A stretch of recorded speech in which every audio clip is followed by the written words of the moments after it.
He's facing several charges, including obstruction of justice, linked to a 2008 child pornography trial in which he was acquitted. Kelly is accused of paying off an underage girl after allegedly filming himself abusing her. He is already serving a 30-year sentence for a separate sex trafficking charges. So for more on this trial, we want to bring in journalist Jim DeRogatis. He is the author of Soulless, The Case Against R. Kelly. So thanks for joining us. I feel like we have to sort of go back in time a little bit, so you can kind of like tell us how we got to this point with this case, because he actually walked on this situation in the early aughts. And now we're back and the victim is willing to talk. So tell us how we got here. Well, the first story that the Sun-Times ran about Kelly abusing underage girls was 2000, December 21, 2000. And in February 2002, I got horrifying graphic evidence of that, a videotape, 26 minutes and 39 seconds of Kelly having sexual contact with a 14-year-old. It took an absurd 6 years because of a judge who consistently ruled in favor of the defense and the money and power Kelly had to delay the trial. In 2008, that trial, about one minor on one videotape, resulted in his acquittal. The judge had disallowed any evidence that this was a pattern of behavior, that there were other minors who had filed civil suits and been paid off and signed non-disclosure agreements. Aaliyah's name never came up in that 2008 trial. It was reduced to one girl on one videotape, and we now know, according to the prosecutor's indictment, that that girl and her family were paid off to disappear and not testify. So in some ways, this harkens back to one of the biggest travesties of justice in the history of the Chicago Cook County court system. In another, it brings new evidence to light of Kelly sexually abusing 14, 15-year-old girls and videotaping it, because that first video, along with several others, that first victim, who is now cooperating with the federal government, as well as several others, all are going to be laid out in the coming weeks as the prosecution makes its case. So what's it been like for you watching this story unfold, given how close you are to it through your reporting? There's an odd sense of deja vu now for the incidents of 2008 to be in a federal courtroom. But, I always defer. The turmoil in my life for 22 years reporting on this pales in comparison to the damage done to so many of Kelly's victims. 22 that resulted in his conviction on all counts in Brooklyn last fall, and now 4 or 5 young women in this video.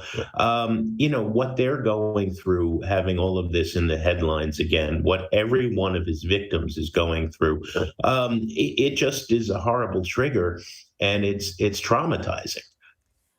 You pointed out that the 2008 case was very narrow. It just focused on one victim, one incident, no pattern. Now, and I have to say, this alleged victim is a full-fledged adult, and she is willing to testify. So that's a big difference between what happened in 2008 and what's happening now. But I'm wondering about what else is different about the trial. Are they taking into account, and I don't know if they can, the other conviction? He's already behind bars for abusing minors, or anything else? Well, obviously, they can't bring in too much of what happened in Brooklyn. Excuse me. I think the major difference is going to be that original 26-minute and 39-second video was the most horrifying thing I've ever seen in my life. Think about how long that is, the length of a sitcom, and a 14-year-old is being ordered about and abused for all of that time. Now there are multiple videos. Kelly, as was heard in federal court in Brooklyn, so I don't think allegedly needs to be part of it anymore, had a penchant for sexual contact with underage girls and boys, for arranging scenes of multiple sexual contact with these minors. I can only imagine, because I've heard tell in my reporting of some of these other victims and some of these other videos. I think the cumulative evidence that jury is going to have to endure of this sexual abuse in living color on video. There was very little video and no explicit video and some disturbing audio in the first federal trial in Brooklyn. This is going to be all about these videos, and I don't see how anybody sees them and acquits. Of course, I didn't understand how that happened in 2008. And if that case hadn't been a travesty weighted by the judge in favor of the defense, in my opinion, I'm haunted by how many other young women would have been spared the trauma that they went through, because Kelly's behavior only intensified after his 2008 acquittal. You sort of mentioned what we can expect over the next couple of weeks. But again, one of the things I'm always curious about is prosecutors who choose to bring a case to jury trials. Presumably, they do that because they think they can win, right? The last time around, they did not win. This time, if you're going to go through that, if you're going to go through all of the things that you just mentioned, Jim, presumably the prosecutor thinks that there's a solid chance that they can convince a jury that he's guilty. Yes, I think it's kind of a no-brainer. I was surprised at the width and depth and breadth of that case in Brooklyn in federal court last fall. They won on every count. He is sentenced to 30 years behind bars. This case, I believe, is just as strong, and it has that video.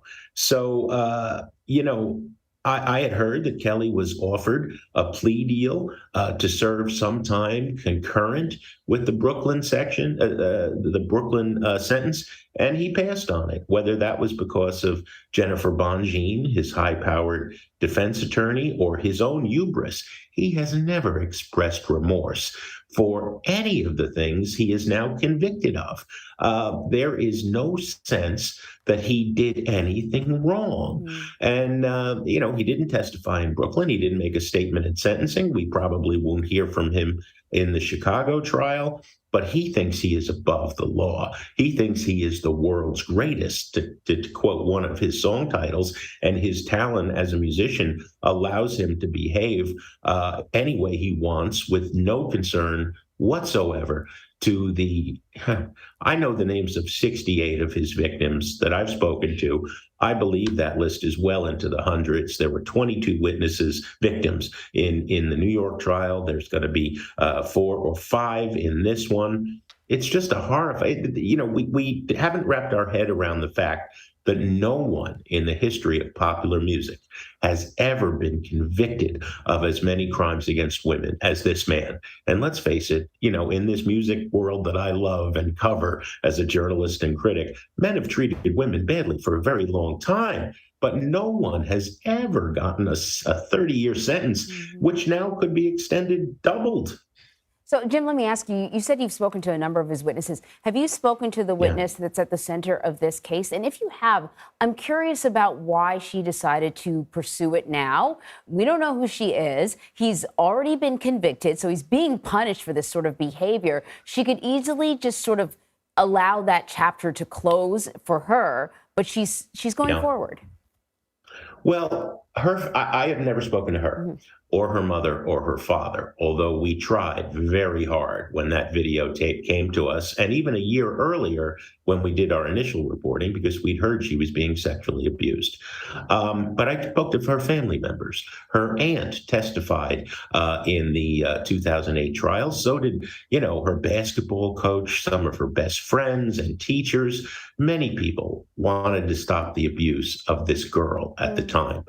I think she's testifying now because the full range of Kelly's behavior has been driven home by the journalism of 22 years, by Surviving R. Kelly, the docuseries, certainly by the Brooklyn conviction. And I would also think that she has realized that Chicago failed her and so many young Black girls. The court system failed her, the schools failed her and others, because Kelly was in, but there's a picture of Kelly sitting in the stands at the high school in Oak Park, watching her play basketball. It read in the high school newspaper. All but a handful of Chicago cops. There were investigators who worked hard, but there were also Chicago cops who moonlighted as Kelly's security. Journalism failed, aside from the Chicago Sun-Times. Very few other media organizations covered this story. The Black Church failed. The Reverend Jesse Jackson and James Meeks of Rainbow Push were Kelly's spiritual advisors, bringing kindergarten kids in free R. Kelly t-shirts in school buses to his court appearances in 2008. And the music industry failed. Now, two of his longtime sidemen, a key business manager and a gopher best friend, are on trial with him here. But we have still seen no one in the music industry, the heads of Jive Records, the biggest label of the 90s. R. Kelly was label mates with Britney Spears and NSYNC. They have never been held to account for the money paid to young girls to silence them for allowing Kelly's behavior to continue. I have on very good sources that Kelly generated $1 billion in income for Jive Records. Well, you know how the record industry is the record industry. He only made $250 million himself. Wow. Quite a picture you paint, Jim. It really is. Jim, thanks so much for joining us. We appreciate it. It's going to be an interesting month. It really is.